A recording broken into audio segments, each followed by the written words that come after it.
नमस्कार दोस्तों, मेरा नाम नंद कुमार है। हमारे चैनल का नाम है यूनिवर्सल डिस्कवरीज। यह मेरा चौथा वीडियो है।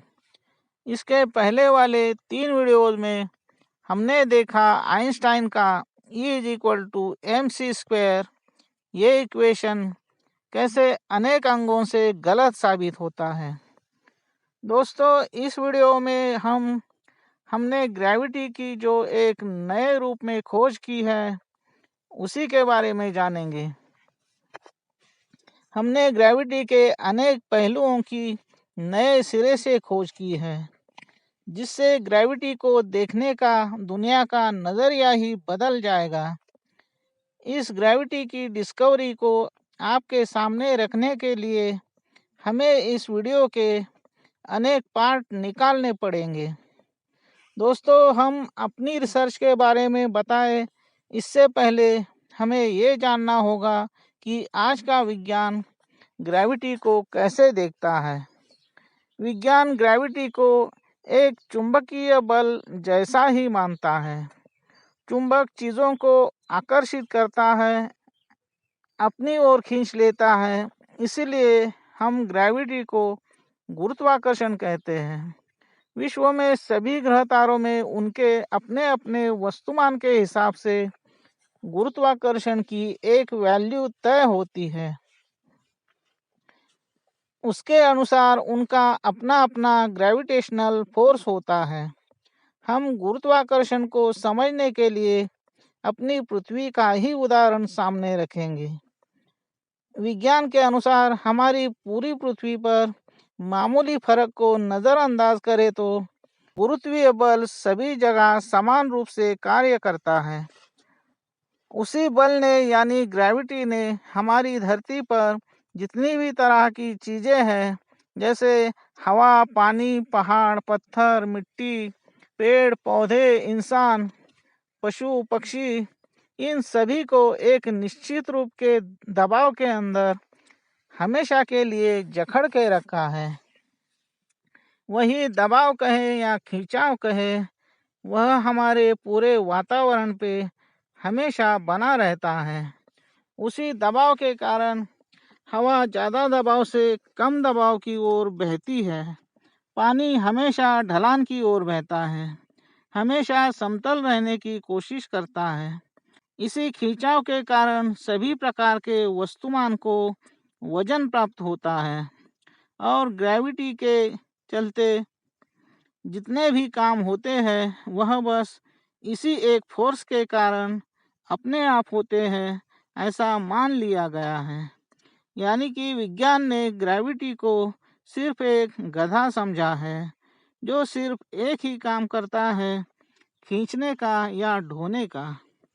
उसके बाद बड़े बड़े निष्कर्ष निकाले गए हैं और ग्रेविटी जितने सारे काम करती है उनको अच्छी तरह से मेजर करने का काम किया गया है, जैसे एक्शन रिएक्शन फोर्स, वजन, acceleration, kinetic energy, potential energy आदि। इसके लिए बहुत सारे समीकरण खोज निकाले हैं, नियम बनाए हैं और इन सारी उपलब्धियों का स्पष्टीकरण देने में बड़े बड़े ग्रंथ लिखे हैं। न्यूटन, आइंस्टाइन, इनका इस विषय में ये बहुत बड़ा योगदान है, लेकिन इसमें ग्रेविटी के अनेक पहलुओं पे ध्यान नहीं दिया गया है। दोस्तों, अब सबसे पहले हम गुरुत्वाकर्षण के कामों को देखते हैं। हमारे पिछले तीनों वीडियोज़ में हमने देखा ग्रेविटी इस पृथ्वी पर हर एक वस्तु को सबसे पहले वजन प्राप्त कराती है। दूसरा काम एक्शन को रिएक्शन देना। तीसरा हवा को हमेशा सही दबाव में रखना, उसमें से जड़ वायु को निचले स्तर में रखना और हल्के वायु जैसे हाइड्रोजन, ओजोन, पानी की भाप, इनको ऊपरी स्तर पे रखना। इसी तरह पदार्थ घन रूप हो, द्रव रूप हो या वायु रूप, सभी को उनकी घनता के हिसाब से स्तर लगा के रखना। चौथा काम पानी को हमेशा ढलान की दिशा में बहा के ले जाना।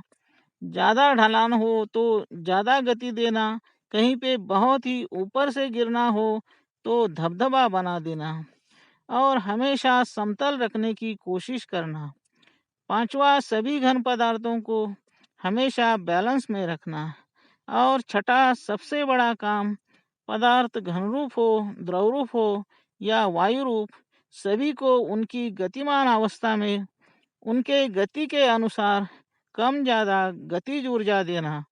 फिर वो पदार्थ कितना भी बड़ा क्यों न हो या फिर अणु से भी छोटा, न्यूट्रॉन प्रोटॉन्स के जितना।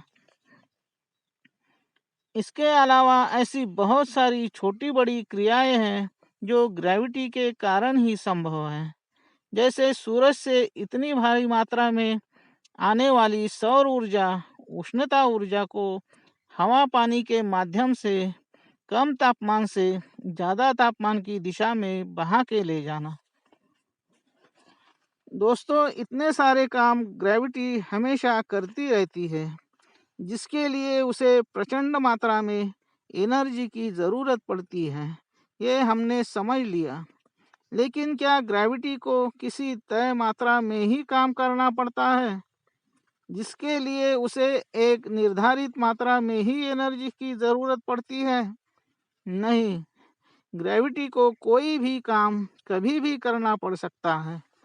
मान लो अचानक से कोई बहुत बड़ा डैम टूट गया, तो इतने सारे पानी को बहा के ले जाने के लिए उसे कम ज़्यादा ढलान के अनुसार कम ज़्यादा स्पीड देने के लिए और हजारों किलोमीटर दूरी पार करके समंदर तक ले जाने के लिए क्या ग्रेविटी के पास एनर्जी नहीं होगी? क्योंकि ये एक्स्ट्रा काम अचानक से आया है। वैसे ही समझ लो किसी ने अचानक से बहुत बड़ा परमाणु बम फोड़ दिया, तो उसके लिए ग्रेविटी को तुरंत सेकंड के 100 हिस्से से भी कम समय में उस बम के अंदर जो प्रोटॉन न्यूट्रॉन्स है उन्हें गतिज ऊर्जा देनी होगी, जो इतना बड़ा महाविस्फोट करेगी। इतना करने पे ग्रेविटी का काम खत्म नहीं हो जाता, बल्कि और ज़्यादा बढ़ जाता है। उस महाविस्फोट से बहुत बड़े प्रदेश में हवा तितर बितर हो जाएगी। आपस में जितना पानी होगा वो भाप बन के उड़ जाएगा। उसे ग्रेविटी को आसमान में पहुंचाना होगा। हवा को फिर से बहा के लाके उस कैविटी को भरना होगा। उस परमाणु बम का लक्ष्य अगर कोई बहुत बड़ा शहर होगा, तो उसमें की छोटी बड़ी लाखों इमारतों को विस्फोट से दहल जाने के तुरंत बाद जमीन पर ही गिरने के लिए वजन देना होगा, गतिज ऊर्जा एक्सेलरेशन देना होगा। दोस्तों, अब ये आखिरी उदाहरण, मान लो हमारी पृथ्वी जितना ही बड़ा एक ग्रह है, जिसकी ग्रेविटी भी बिल्कुल पृथ्वी जितनी है, लेकिन उस ग्रह पर हवा पानी जैसा कोई भी प्रवाही पदार्थ नहीं है। वहाँ कोई जीव जंतु भी नहीं है। उसकी सतह हमारी पृथ्वी जैसी ही ठोस है। ऐसे बंजर ग्रह पर ग्रेविटी को जरा सा भी काम नहीं करना पड़ता है, जबकि उस ग्रह की ग्रेविटी तो अपने पृथ्वी जितनी है। मतलब अगर ज़रूरत पड़े तो वो ग्रेविटी हमारे पृथ्वी के ग्रेविटी के जितना काम कर सकती है। लेकिन फिर भी ऐसे किसी ग्रह की ग्रेविटी बंद नहीं पड़ती, वो हमेशा मुस्तैद रहती है। उस ग्रह पर अचानक से कोई एस्ट्रॉयड आके टकरा जाए तो वो हमारी पृथ्वी की ही तरह उसे गतिज ऊर्जा प्रदान करेगी और वहाँ पे एस्ट्रॉयड के वजन और स्पीड के हिसाब से उतना बड़ा धमाका होगा। और ऐसे ग्रह पर हम कभी अपना यान लेके गए तो हमें हमारी पृथ्वी की तरह ही वहाँ पे गुरुत्वाकर्षण के सभी नियमों का सामना करना पड़ेगा।